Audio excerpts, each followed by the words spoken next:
झुलावे मैया ललना सुलावे।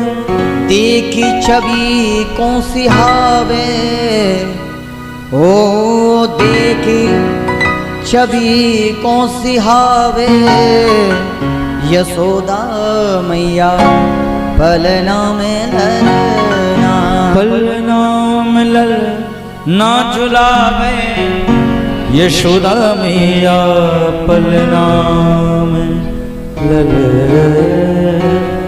बोलो नंद के लाला की जय, बोलो बंसी वाले की जय। आइए अब हम सभी लोग पुनः भगवान की कथा की ओर चलते हैं। आज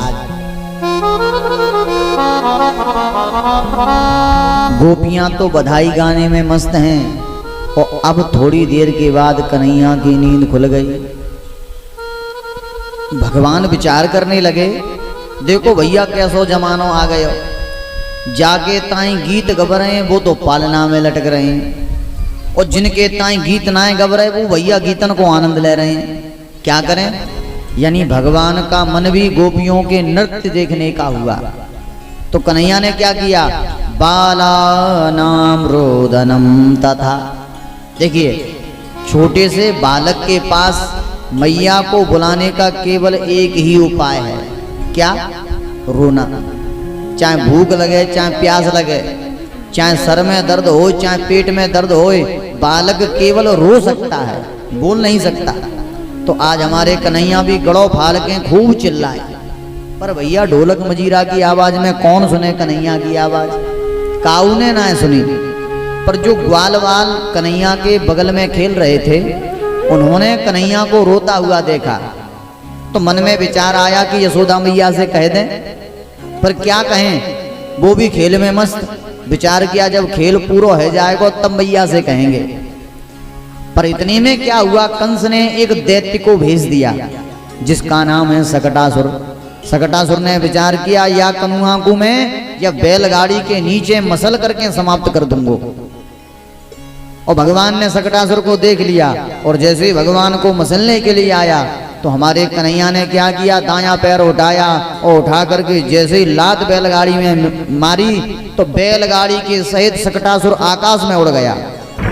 और बैलगाड़ी और सकटासुर जब धरती पर गिरा तो बैलगाड़ी तो टूट करके चकनाचूर है गई और सकटासुर को प्राणांत है गयो। बोलो बाल कृष्ण लाल की जय। और आज मैया ने जब धड़ाम की आवाज सुनी तो मैया दौड़ करके आई, क्या देखा कि बैलगाड़ी तो चकनाचूर है गई और कन्हैया एक किनारे पड़े हैं। मैया ने लाला को गोद में ले लियो, देख रही है लाला तो ठीक ठाक सो जान पड़ रहा है, पर ये बैलगाड़ी आकाश में कैसे उड़ गई। एक ग्वाला बोलो मैया सांची कहूं का कह दे, मैया जब तुम सभी लोग गीत गा रहे थे तब हम खेल रहे थे और तेरे कन्हैया ने रोबो चालू कर दियो, पर मैया ना तुमने सुनी या कि ना हमने सुनी। और जब तुमने हमने ना सुनी तो या कनुआ को ऐसी गुस्सा आई कि मैया या तेरे छोटे से कन्हैया ने दाएं पैर को उठाए के एक लात बैलगाड़ी में मारी, और जैसे ही मारी लात मारते ही बैलगाड़ी आकाश में उड़ गई। मैया बोली, दादी क्यों भांग भांग खाए गए तो ना आए, अरे ये काल को छोरा इतनी बड़ी बैलगाड़ी है आकाश में कैसे उड़ाए। देखो छोरा बोले, मैया तेरे सर की सौगंध हमने तो यही देखियो। पर मैया की तो चलती क्या है, इस बात को पूरे ब्रज में किसी ने नहीं माना। वो वास्तविक बात है, छोटा सा बालक विशाल बैलगाड़ी को कैसे आकाश में उड़ा सकता है। इस प्रकार से भगवान ने सकटासुर का बंधन किया। अब एक दिन की बात, एकदारोहमारूढ़ं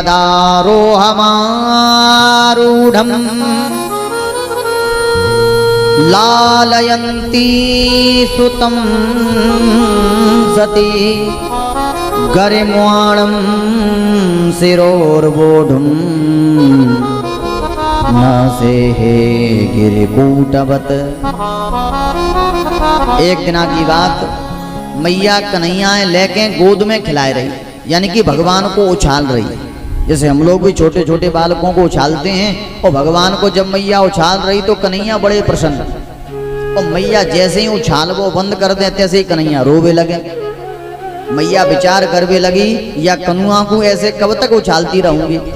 तो मैया ने क्या किया, गोद में लिटा लिया और मैया कन्हैया को स्तन का पान कराने लगी। और अब मैया कन्हैया धरती पे लिटा वे कन्हैया फिर रोवे लगे। मैया परेशान, आखिर मैं कहा करूं तासे मेरो लाला शांत है जाए। अब मैया तो स्तनपान करा रही है, पर इतने में क्या हुआ, कंस ने एक दैत्य भेज दिया जिसका नाम है तृणावर्त। और इस तृणावर्त ने क्या किया, का गोल गोल हवा का रूप बनाया, जिसे हमारे क्षेत्र में डंडूला कहते हैं, डंडूला ही कहते हैं। तो गोल गोल हवा का रूप बनाया और भगवान के समक्ष आ गया। भगवान विचार कर रहे हैं कि हमारा मन था उछलने का, हवा में उड़ने का, पर मैया तो उड़ा ना पाई। पर हमारे मामा ने हवा में उड़ने की व्यवस्था कर दी। पर हवा में तब उड़ पाएंगे जब मैया हमें अपनी गोद से नीचे उतार दे। अब गोद से नीचे कैसे उतरे, तो कन्हैया ने क्या किया, दुग्ध पीते पीते अपना वजन बढ़ाको चालू कर दियो। इतनो वजन बढ़ायो कि मैया यशोदा के पाम दुखन लगे। अब मैया घबराई, हाय राम, ये हल्को सो छोरा इतना भारी कैसे है गयो। पर भगवान ने मैया की बुद्धि को भ्रमित कर दिया। मैया विचार करवे लगी, मैं समझ गई, या दारी के कनुआ ने ज्यादा दूध पी लियो है, या वजह से या को वजन बढ़ गयो। तब तो यशोदा मैया ने कन्हैया को धरती पर लिटा दिया और कहा, कन्हैया पहले या दूध को पचा लो, बाद में मैं तुम्हें और दूध पिलाऊंगी। इतना कह करके यशोदा मैया तो घर के भीतर को काम करवे लगी। और आज तृणावर्त को मौका मिल गया, दौड़ करके आया और कन्हैया को कंधे पर बिठाया। और आज ब्रज की एक एक गली में तृणावर्त भगवान को घुमाने लगा। और भगवान आज एक एक घर, एक एक गली को बड़ी गौर से देख रहे हैं। का ये कुंज गली है, ये पटी गली है, ये बिहारी जी वारी गली है, ये श्रीदामा का घर, ये मधुमंगल को घर, ये मनसुखा को घर। यानी भगवान ने एक एक गली और एक एक घर को बड़ी गौर से देखा। क्यों, आगे चल के चोरी जो करनी है। और देखिए मैया, चोर वही सफल होता है जो एक एक गली एक एक घर को जानता हो। अगर आप अनजान जगह चोरी करने जाओगे तो रास्ता भूल जाओगे, और रास्ता भूल गए तो पकड़े जाओगे तो ऐसी पिटाई होगी कि अकल ठिकाने आ जाएगी। इसलिए कन्हैया ने आज एक एक गली और एक एक घर को बड़ी बारीकी से देखा। और अब तृणावर्त जैसे ही मथुरा की ओर चलने लगा तो आज हमारे कन्हैया ने वजन बढ़ाना चालू कर दिया। इतना वजन बढ़ाया कि तृणावर्त को लगा कहीं जल्दी जल्दी में मैंने नंद भवन का काला पत्थर तो नहीं उठा लिया। भगवान को हंसी आ गई, मेरे भक्त पत्थर में मेरे दर्शन करते हैं और ये मूर्ख मुझ में पत्थर के दर्शन कर रहा है। तो भगवान ने विचार किया, इसकी मृत्यु भी पत्थर से होनी चाहिए। तो कन्हैया ने क्या किया, तमंतरिक्षात् पतितं शिलाया विशीर्ण सर्वा वयवं करालम पुरं यथा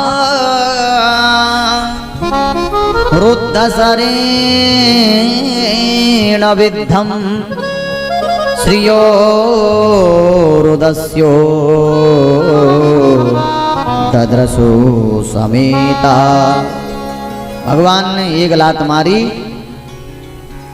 और आज लात मारते ही तृणावर्त आकर के नंद भवन के काले पत्थर पर गिरा और गिरते ही प्राणांत हो गया। और मैया ने धड़ाम की आवाज सुनी तो दौड़ करके आई। क्या देखा, कन्हैया तो एक किनारे पड़े हैं और सामने एक तृणावर्त नामक दैत्य मरा पड़ा है। मैया का मन उदास हो गया। मैया विचार करने लगी, या छोटे से कन्हैया ने न जाने कौन को कहा बिगाड़ दियो जो रोज रोज मेरे कन्हैया पे कोई ना कोई अला बलाय आ जाए। पर मैया विचार कर रही है, भैया जब हमने काऊ को बुरो ना कियो तो भगवान हमारो बुरो होने ना दें। तो ये सच बात है, अगर हमने कभी किसी का बुरा नहीं किया तो हमारा बुरा नहीं हो सकता। और एक बात बताएं, भगवान कभी किसी का बुरा नहीं करते। एक संत ने बड़ा प्यारा दोहा लिखा है, राम न काहुए मारते ऐसे भोरे राम अपने आप मर जात हैं, सो करे करे खोटे काम। ओ अपने आप मर जात हैं, सो करे करे खोटे काम। तो इस प्रकार से हमारे कन्हैया ने आपके तृणाव्रत का वध किया। और अब हमारी ब्रज की गोपियां प्रतिदिन दही का मंथन करती हैं और दही का मंथन करते करते भगवान से प्रार्थना करती हैं, हे बिहारी जी, हमारा ये मक्खन मथना तो तब सफल हो जब आप आकर के अपने हाथों से हमारे माखन को पावें, और जब तक आप हमारे माखन का भोग नहीं लगाएंगे तब तक हमारा ये मक्खन मथना सफल नहीं हो सकता। यानी कि ब्रज की गोपियां कन्हैया को प्रतिदिन बुलाती हैं। एक गोपी ने कहा, अरे सखी, कन्हैया हमारे माखन को क्यों खाएंगे? अरे उनके घर में क्या माखन मिश्री की कमी है? अरे उनके घर में तो 9 लाख गैयां हैं, उनके घर में इतना माखन होता है कि पूरा ब्रज माखन खा जाए तब भी माखन समाप्त नहीं हो सकता। और जिसके घर में माखन की फैक्ट्रियां हो वो भला किसी के घर में माखन खाने क्यों जाएगा? कहा, अरे सखी, हमारे श्याम हमारे घर कभी नहीं आएंगे। ये मन में विचार करके गोपियां उदास हो जाती हैं और प्रतिदिन दही का मंथन करती हैं और दही का मंथन करते करते प्रतिदिन भगवान को बुलाती हैं, प्रतिदिन एक गीत गाती हैं। और ध्यान देंगे, जो व्यक्ति भाव से भगवान को बुलाता है, हमारे बिहारी जी उसके घर में अवश्य आते हैं, पर बुलाने वाले का भाव होना चाहिए। बताइए, आप इस पांडाल में कौन कौन हमारी बिहारी जी को बुलाना चाहता है? कोई नहीं बुलाना चाहता। जो बुलाना चाहता है ऊपर हाथ उठाओ।